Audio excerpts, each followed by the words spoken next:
Ya estamos con dos colegas con los que tenemos muchísimo para conversar. Cecilia González, periodista, es mexicana pero vive hace muchos años acá en la Argentina, especializada en temas de narcotráfico. Y Claudio Mardones, también colega del diario Perfil, que escribió este domingo una de las dos notas que salieron revelando esta información que vincula claramente a José Luis Espert recibiendo un pago de $200.000 de esta sociedad que integraba Federico Fred Machado. Bienvenidos, compañeros, amigos. Gracias por estar acá. Gracias, un gusto. Bueno, contanos, Claudio, ¿hasta qué nivel lo ves involucrado a Espert en esta trama que involucra también a esta persona acusada de narcotráfico? Al punto de que finalmente se ha visto obligado a hablar de esta vieja pesadilla, ¿no? Antonio Fred Machado, finalmente después de que publicamos esta nota en donde dirigente y candidato a Unión por la Patria, Juan Grabois, aporta un dato que viene de este problema, que Espert sabe que está en pleno desarrollo. Y me refiero al expediente en el distrito este de Texas, en donde, bueno, ya su ex socia, Debra Mercier, ha sido condenada 16 años de prisión por formar parte de una organización delictiva de lavado, tráfico de dinero y especialmente de cocaína. Bueno, falta que Machado, que en este contexto, recordemos, está detenido en Río Negro, esperando un pedido de extradición de los Estados Unidos, de este tribunal. ¿Qué hace Grabois? Bueno, Grabois aporta un dato de ese expediente, que forma parte de la acusación del fiscal.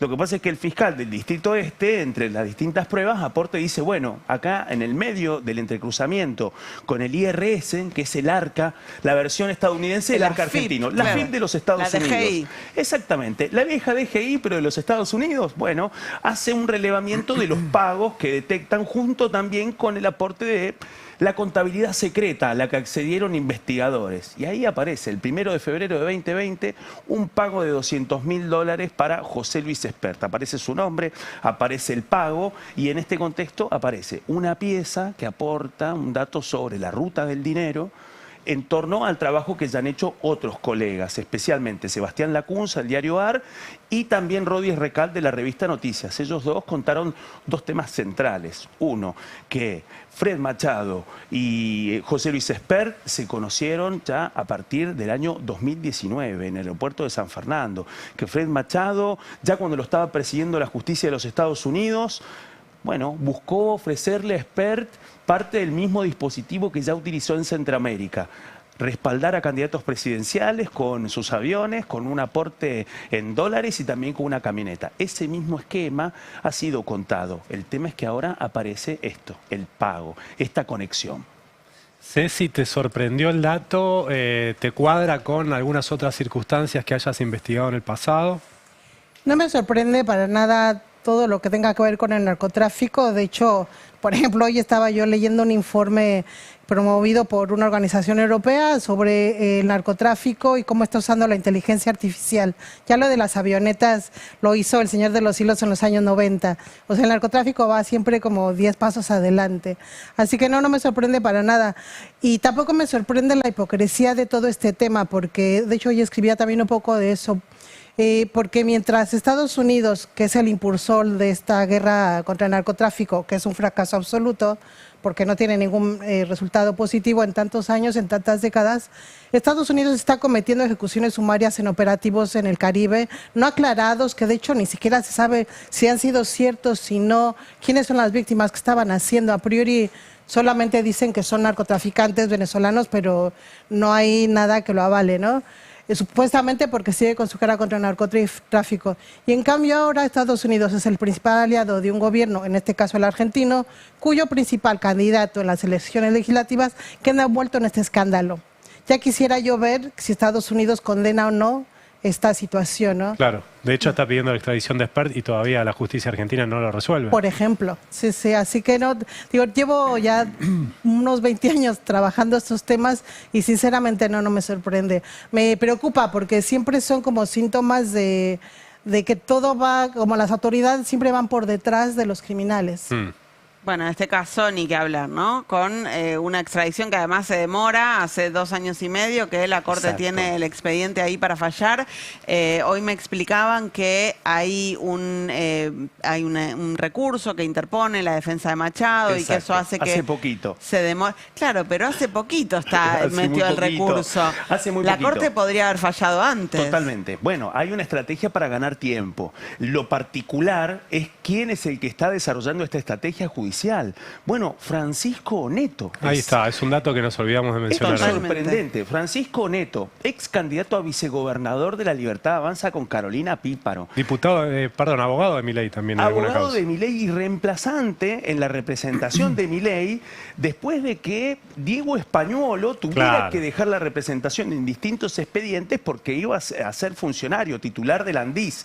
Bueno, ahí aparece Oneto. Francisco Neto ahora, abogado de Fred Machado, que está poniendo trabas a la extradición. Bueno, ahí nos encontramos claramente con algo que le gusta mucho a los abogados, los casos de extradición. Eso es una especialidad. Bueno, ¿qué es lo que va a hacer en este caso un abogado especialista en extradiciones o que intente especializarse? Bueno, tratar de ganar tiempo. Sabe claramente que en la medida que pueda, mientras Antonio Fred Machado siga en el Cóndor, en Río Negro, cumpliendo arresto domiciliario, va a estar mucho mejor que cuando sea finalmente trasladado a los Estados Unidos, el estado de Texas, para cumplir con una pena que puede ser parecida a la de su socia, 16 años. Bueno, ahí es donde viene otro Él problema. está argumentando que cree que va a estar en riesgo su vida, ¿no? Si Exactamente. regresa a los Estados Totalmente. Unidos, por eso está pidiendo que no le den la extradición. Efectivamente. Bueno, Bueno. raro. Raro y con otra particularidad, que aparte ustedes lo han relatado en otro momento. El presidente Javier Milei se ha mostrado muy interesado en otras extradiciones, de carácter político, muy llamativo, como pasó en el caso a partir del acuerdo con la presidenta de Italia, con Meloni. Bueno, la persecución para forzar la extradición del ciudadano italiano Leonardo Bertolazzi, que le adjudican haber participado de las Brigadas Rojas de Italia, que estuvo con refugio político desde el año 2005 en la Argentina, que a través de un ardid jurídico le quitaron el refugio político, que tiene 78 años y que incluso ahora está en una situación de arresto domiciliario. Ese esfuerzo para cumplir con ese pacto con Meloni, el pacto Milei-Meloni, queda en un segundo plano ante este silencio que tienen con Fred Machado por un caso de narcotráfico. Es un poco lo que decía Ceci, ¿no? La doble vara de Estados Unidos, que por un lado tiene a la justicia tejana pidiendo esa extradición, pero ni siquiera es mencionado este tema en ninguna de las No está reuniones en que la están agenda. teniendo ahora con el equipo económico. Es verdad. Bueno, y además también una estrategia, Ceci, de infiltración del narco en el financiamiento de la política que en Latinoamérica estamos viendo cada vez más progresivamente. Sí, y que también, y más bien que tampoco es un fenómeno nuevo, pero es cierto que en Argentina y en otros países había quedado como muy en la orillita o que no se terminaba de saber bien, y ahora hay vínculos como muy concretos, o sea, insisto, es para la prensa internacional, bueno, y con los colegas corresponsales, de eso hablábamos mucho hoy, ¿no? De es el principal candidato del oficialismo, y hay un documento, no son acusaciones, no es una operación como salió a decir ayer, ¿no? Eso es como muy grave, porque es la narcopolítica, la infiltración de los narcos ya en el financiamiento directo de campañas y eso es muy difícil de luego ir para atrás. ¿México logró desandarlo en parte o no? No, México ninguna manera. y Colombia, que son los dos países que más víctimas han tenido por las guerras contra el narcotráfico, porque el narcotráfico es como un tentáculo, como muchos tentáculos, y cuando avanzan ya es muy difícil que retrocedan, porque este caso de Esper con Machado siempre son como emblemáticos, pero no son los únicos. Claro. Si empezamos a investigar, y de hecho ya ha habido otros casos en décadas pasadas, digo, empezó todo con el caso Yoma. Claro. Bueno, Ya ha habido en Entre Ríos, recuerdo Sí, sí. rápidamente, en Varios. Santa En Fe, Rosario. está viendo, sí, por supuesto. En Rosario, funcionarios, policías. La senadores. diputada Villaverde, de quien hablábamos hace un ratito también. Exacto. Si empezamos ya a juntar los casos que hay en Argentina, está ocurriendo algo que ya viene ocurriendo en todo el mundo, que es, vuelvo a lo mismo, a lo que demuestra el fracaso de la estrategia que se ha querido llevar adelante con el narcotráfico, porque termina infiltrado en niveles estadios de los poderes, ejecutivo, legislativo, judicial. Ceci, este esquema de que el narcotráfico adopte candidatos, les provea aviones, camionetas para su movilidad y directamente plata, ¿es un esquema repetido? Sí, por supuesto. ¿Así se maneja? Sí. Sí, absolutamente. Porque los narcotraficantes tratan de cooptar desde apoyos sociales, de jugar a hacer los Robin Hoods en los poblados, en ciudades pobres o con comunidades pobres que necesitan programas sociales que el Estado no da. Entonces ahí quedan como los Robin Hoods, ¿no? Y cuando obtienen un apoyo social en la base.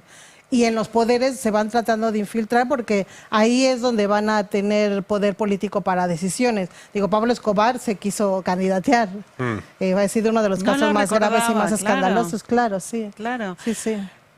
Claudio, háblame un poco de Claudio Sicarelli, de esta persona que aparece vinculada a Fred Machado, es de pareja de la diputada Villaverde. Así es. ¿Qué hay ahí detrás? Lechuga. Lechuga Sicarelli. Un gran Lechuga apodo. Sicarelli. Sí. Bueno, sostienen que tiene una vinculación familiar que no hemos podido comprobar con Antonio Fred Machado. Hay que recordar, Machado, de Carmen de Patagones, de Río Negro, se fue antes de la crisis del 2001 a probar suerte a los Estados Unidos. Parece que en esa búsqueda de la suerte empezó un desarrollo como vendedor de aviones que la justicia de los Estados Unidos considera que es un esquema de venta de aviones con un esquema Ponzi de estafa, en donde esos aviones aparecen vinculados con el tráfico de cocaína dentro y fuera de los Estados Unidos. Bueno, en sus orígenes rionegrinos hay un amigo, parece primo, Sicarelli, Lechuga Sicarelli, vinculado directamente ahora como un prestanombre, una figura que ha sido clave en el desarrollo de los negocios. Actualmente tiene una particularidad muy llamativa. En Río Negro es uno de los principales productores de una arena silícea clave para la explotación y en Vaca Muerta, para la extracción en Vaca Muerta. Bueno, este es uno de sus intereses. El otro interés fue participar del salvataje de la única mina de oro que hay en Neuquén. Bueno, ahí apareció como un ofertante dentro de una sociedad en donde también aparecen representantes de Lácteos Vidal. Lácteos Vidal, la empresa que en Entre Ríos afrontó un conflicto judicial, laboral, durísimo, porque era la empresa que estaba profundizando su pelea judicial contra quienes habían bloqueado el ingreso a la planta. Aparece una subdirectora de Lácteos Vidal dentro de la sociedad que encabezaba Lechuga para avanzar con este salvataje. ¿Qué quiero decir con esto? Que Lechuga aparece como el hombre que desarrolla los negocios de Fred Machado, especialmente en el terruño que los une. Y en este contexto, además, sindicado como amigo, muy amigo, él se autodefine en una entrevista que le hicieron hace poco, como muy amigo de Lorena Villaverde. No niega, además, que él no se define como un militante de La Libertad Avanza, pero sí como un simpatizante de La Libertad Avanza. Hace un ratito mostrábamos las fotos de él en la jura de Lorena Villaverde. Vos decís, él se define como muy amigo. En sus redes sociales me parece que queda claro que es su pareja, porque él se refiere en las redes sociales a los hijos de Villaverde como sus hijos. Y bueno, hay muchas imágenes de cotidianeidad familiar, digamos. Una cercanía sorprendente en vista de estas, no solamente de estas acusaciones, sino que además en esa misma provincia está Fred Machado, con arresto domiciliario, con una cercanía que posiblemente merece una reconstrucción, porque hay que ver quiénes entran y salen al arresto domiciliario de Fred Machado en este contexto. Machado no ha podido, o sea, no ha quedado impedido para seguir haciendo negocios. La presunción es que lo hace a través de Claudio Sicarelli, con una presencia concreta en el negocio minero, algo que también hizo Fred Machado en Centroamérica. Eso quiero que me cuentes. ¿En Guatemala tiene minas? Exactamente. No solamente tuvo inversiones mineras, sino que además en distintas campañas en Guatemala desarrolló esta misma estrategia. Traslados en avión, un aporte en dólares y también una camioneta Gran Cherokee para candidatos blindada. Camioneta Gran Cherokee blindada, la que Siempre tuvo... es como un símbolo eso, Como un del símbolo, apadrinazgo de un narcotraficante. exactamente, es el mismo esquema. Y en este caso nos encontramos con una particularidad, y acá viene el problema, el dolor de cabeza para Espert, y que se ha visto obligado a reconocer que efectivamente en 2019, en Viedma, para presentar su libro La Sociedad Cómplice, Espert... Encima se llama La Sociedad Cómplice. Es una de sus obras más vendidas, además, La Sociedad Cómplice, de José Luis Espert, presentada en Viedma. Agradece la ayuda, el apoyo de Fred Machado, que lo había trasladado ya en uno de sus aviones, el que le había ofrecido. ¿Quién tenía la tarjeta azul de la Gran Cherokee? Bueno, había por lo menos 7 tarjetas azules, es decir, como 7 conductores habilitados. Ajá. Uno de ellos, Lechuga Sicarelli. Ya viene de aquel momento Todo tiene que ver con directamente todo. vinculado, claramente. Impresionante. Sí, y con un despliegue político muy particular. Una foto que ustedes muestran, que es José Luis Espert con el avión de fondo. Bueno, quien lo acompaña, quien lo abraza, es Luis Etchepare, el jefe de campaña de Espert, candidato a presidente en el año 2019. Impresionante. También me quedé pensando porque el financiamiento de campañas también es un gran mecanismo de lavado de dinero para los Exacto. cárteles. También por eso les sirve. Además de los además. beneficios que consiguen, de Sí, paso sí. lavan dinero. Lo que pasa es que en este caso Espert no registra ninguno de los supuestos declara nada. aportes, no declara el avión, no declara el auto, Nada. no declara estos $200.000. Para nada. Bueno, Pero quedaron registrados en algún lado. en ¿viste? algún lado quedaron registrados. Vos, Ceci, tenés una mirada muy crítica de lo que es la llamada guerra contra el narcotráfico. Lo decías recién, no dio ningún tipo de resultado, más que eventualmente permitir decisiones de geopolítica para algunos países. ¿Qué pensás que deberíamos hacer? Debería haber una discusión seria que también es muy difícil que se dé, pero no solo en Argentina, sino a nivel mundial, ¿no? Porque el tema del consumo de sustancias ilegales está totalmente estigmatizado desde hace más de un siglo y eso generó todo un mercado que fue contraproducente, toda la criminalización de los usuarios, el prohibicionismo de las sustancias y la militarización del combate, lo único que generaron décadas después es que haya más drogas, más cárteles, más violencia, narcopolítica, narcofemicidios, que también los vimos la semana pasada y acá, que es todos esos elementos. La situación se está poniendo muy densa y muy grave en Argentina y en otros países.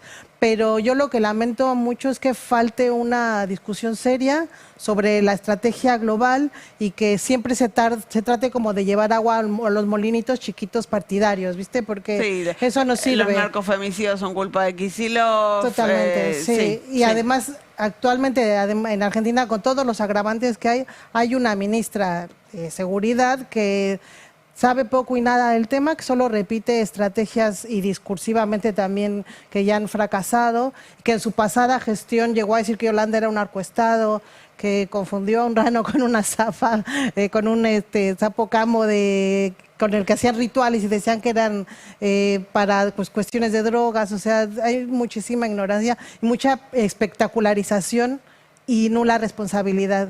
Y eso es lo que me parece que es... ¿Hace cuántos años estudiás el narcotráfico? Y hace casi 20. ¿Tenés 2 libros publicados, 3 libros 4. publicados? 4 libros publicados sobre temas de narcotráfico. Sí. A tu juicio, nada de lo que sucede públicamente con la discusión respecto de cómo enfrentar el narcotráfico es consistente o va a dar algún tipo de resultado a largo plazo. No. Hay colegas de Colombia o de México que luego cuando nos juntamos y vamos a otros países decimos venimos del futuro. Claro. Porque te digo, todo esto son señales de que ya algo está pasando muy grave en las bases.